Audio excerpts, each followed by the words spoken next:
చందమామ కథలు. రాజుగారి తీర్థయాత్ర. అంగమహారాజు దొట్ట ప్రభువు. న్యాయపాలనకు దయాగుణానికి ఆయన ప్రసిద్ధుడు. ఒకసారి ఆయన రాజ్యంలో కలరా చెలరేగి ఆయన భార్య ఏకపుత్రుడు ఆ వ్యాధికి బలి అయ్యారు. ఈ దారుణ సంఘటనతో మహారాజు కుంగిపోయి పరిపాలన పట్ల విముఖుడు అయ్యాడు. అప్పుడు మంత్రులు రాజగురువు ఆయనను తీర్థయాత్రలు చేసి దుఃఖం నుంచి బయటపడమని సలహా ఇచ్చారు. అంగుడు అందుకు సమ్మతించాడు. కానీ మంత్రులు ఆయన తీర్థయాత్రలకు గాను మేనాలు పరివారము ఏర్పాటు చేయాలనుకుంటే ఆయన అందుకు ఒప్పుకోలేదు. నేను ఒంటరిగానే తీర్థయాత్రలు చేస్తాను, రాజరికం నా వెంట తీర్థ ప్రదేశాలకు రావాల్సిన అవసరం లేదు అన్నాడు ఆయన. మీరు రాజరికం విడిచిపెట్టి వెళ్ళిపోతే మీరు తిరిగి వచ్చిన దాకా మమ్మల్ని ఎవరు కాపాడుతారు? రాజు లేకుండా రాజ్యపాలన ఎలా సాగుతుంది అని మంత్రులు అడిగారు. నేను తిరిగి వచ్చేదాకా నా తమ్ముడు సంగుడు మీకు రాజుగా ఉంటాడు అన్నాడు అంగుడు. ఈ మాట వినగానే అందరి ముఖాలు కళాహీనమైపోయాయి. కానీ అంగుడు ఆ సంగతి గమనించనే లేదు. ఆయన ప్రయాణానికి తగిన దుస్తులు ధరించి ఒక దుడ్డుకర్ర చేత పుచ్చుకొని సాధారణ యాత్రికుల్లాగా బయలుదేరిపోయాడు. సంగుడు కుటిలుడు క్రూరుడును. అతనిలో లేని వ్యసనం లేదు. అతని అధికార దుర్మధుడు. రాజోద్యోగులకు ఇది తెలిసి కూడా మహారాజు నిర్ణయానికి విరుద్ధంగా నోరు మెదపలేకపోయారు. సంగుడు సింహాసనం ఎక్కుతూనే పాత మంత్రులందరినీ తొలగించి అంగుడికి విశ్వాసపాత్రులైన వాళ్లను పదవుల్లో లేకుండా చేశాడు. వారి స్థానాల్లో సంగుడి మృత్యువులు వచ్చి పరిపాలనలో ఇంతింత అనరాని బీభత్సం కలిగించారు. సంగుడు మనుషులు కొందరు ఇళ్లలోకి ప్రవేశించి ఎక్కడెక్కడ ధనం ఉన్నది, ఎక్కడెక్కడ చక్కని స్త్రీలు ఉన్నది సంగుడికి తెలిపేవాళ్ళు. సంగుడు తిన్నగా వెళ్ళి ధనాన్ని స్త్రీలను సొంతం చేసుకునేవాడు. అతని దేశంలోని సహజ సంపదను దేశాంతరాలకు ఎగుమతి చేసి తాను తన అనుచరులు తాగడానికి విదేశీ సారాలు తెప్పించుకునేవాడు. అమితంగా పెరిగిపోయిన పన్నుల భారానికి తట్టుకోలేక దేశంలోని రైతులు పొరుగు దేశాలకు పారిపోయారు. అలాగే శిల్పులు, కళాకారులు, మేలువృత్తుల వాళ్ళు పరారీ అయిపోయారు. బొత్తిగా నిస్సహాయులు, దేశం అంటే ప్రేమాభిమానాలు గల వాళ్ళు మాత్రమే దేశంలో ఉండిపోయారు. కానీ వారికి మనశ్శాంతి కానీ భద్రత కానీ ఏమాత్రము సంగుడి పరిపాలనలో లేకపోయింది. పంట భూములు బీడుపడిపోయాయి. బంగారం తరలించి దేశాంతరాల నుంచి ఆహారం తెప్పించుకోవాల్సి వచ్చింది. విలాస వస్తువులు దిగుమతి కోసం దేశ సంపద ఎగుమతి చేయవలసి వచ్చింది. సంగుడి సలహాదారులలో హెచ్చుమంది విదేశీయులే. త్వరలోనే వారు అంతులేని ధనం ఆర్జించుకున్నారు.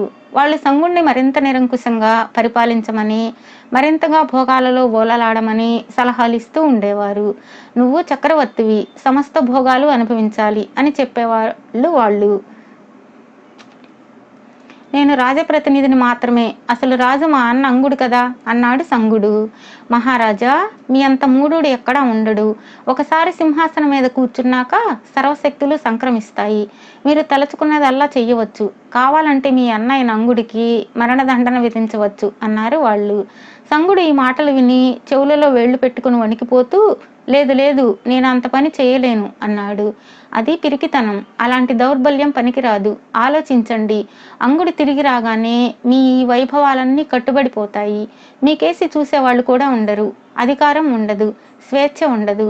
వీటన్నిటికన్నా సోదర ప్రేమ అన్న బలహీనత ఎక్కువైందా మీకు అన్నారు వాళ్ళు.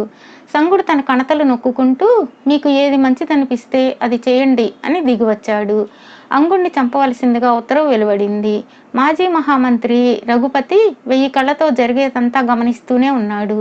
ఆయనకు సంగతి అంతా తెలిసిపోయింది.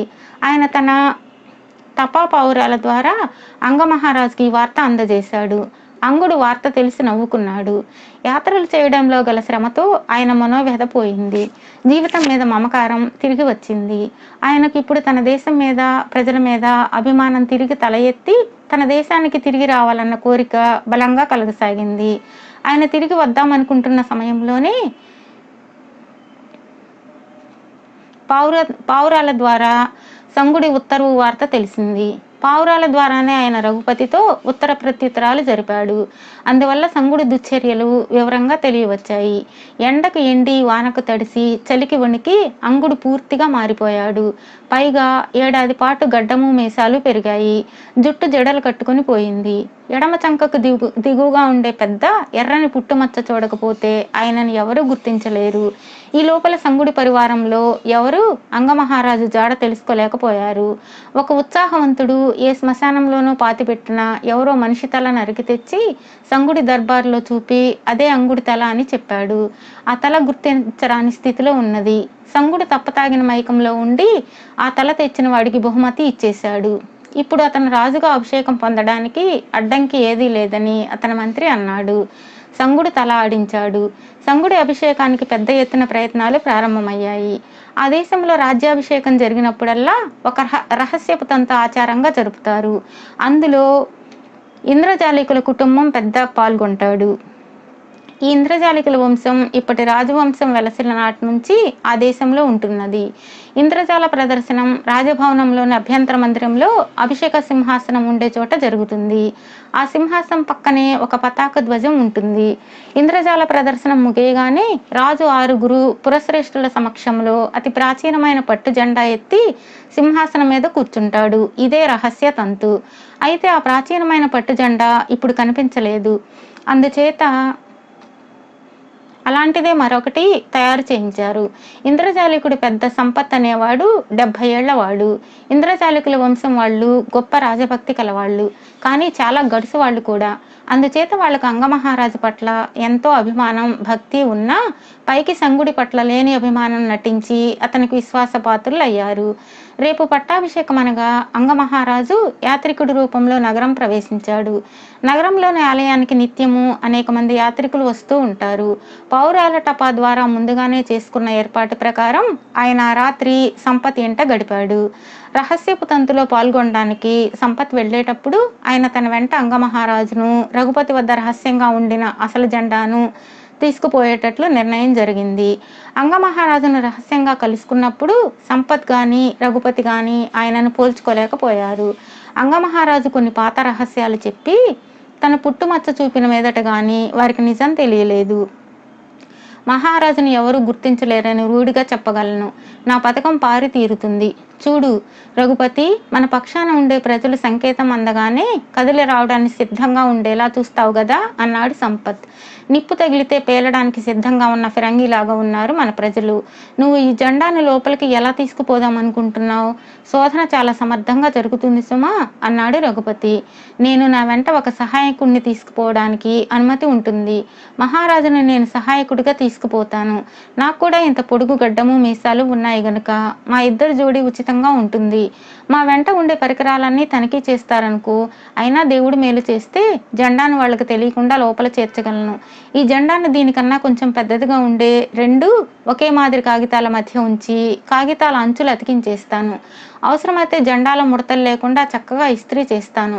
మిగిలిన ఇంద్రజాల పరికరాల మధ్య దీన్ని ఎవరు అనుమానించరు అన్నాడు సంపత్.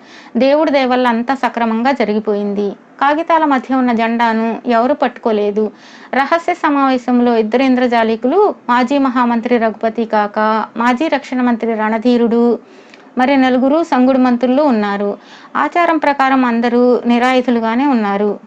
సింహాసనం వెనుక 2 అడ్డకత్తులు, రాజవంశ లాంఛనాలు, ఒక డాలు ఉన్నాయి. రాజపురోహితుడు సంగుణ్ణి లోపలికి ప్రవేశపెట్టి తలుపులు మూసి గడియ పెట్టాడు. ఆయన మంత్రాలు చదివి సంపత్తును ఇంద్రజాలం ప్రారంభించమన్నాడు. సంపత్ జెండా గల కాగితాన్ని పైకి తీసి 2 పక్కలా తిప్పి అందరికీ చూపి పట్లంలాగా చుట్టాడు.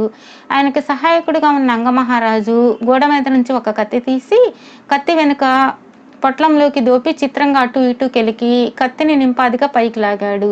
కత్తి మనకు పాత జెండా వెళ్లాడుతూ ఉండడం చూసి అందరికీ ఆశ్చర్యం కలిగింది. తర్వాత ఇంద్రజాలికుడి సహాయకుడు సింహాసనాన్ని సమీపించి ఆ జెండాను పతాక స్తంభం మీద ఉంచి తాను కాస్త సింహాసనం మీద కూర్చున్నాడు.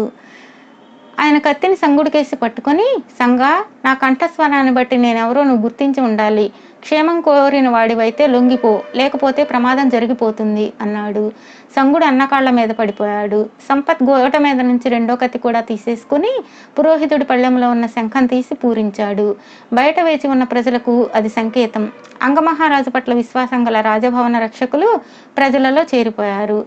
జనం వచ్చి తలుపు తట్టగానే రఘుపతి గడియ తీశాడు. అంగమహారాజుకు జై అని నినాదాలు చేస్తూ ప్రజలు అంగుని దర్బారుకు మోసుకుపోయి సింహాసనం మీద కూర్చోబెట్టారు. సంగుడు అతని అనుచరులైన దుర్మార్గులు చేతులకు బేడీలు పడి వెనుకగా వచ్చి రక్షక భటుల కాపలా కింద నిలబడ్డారు.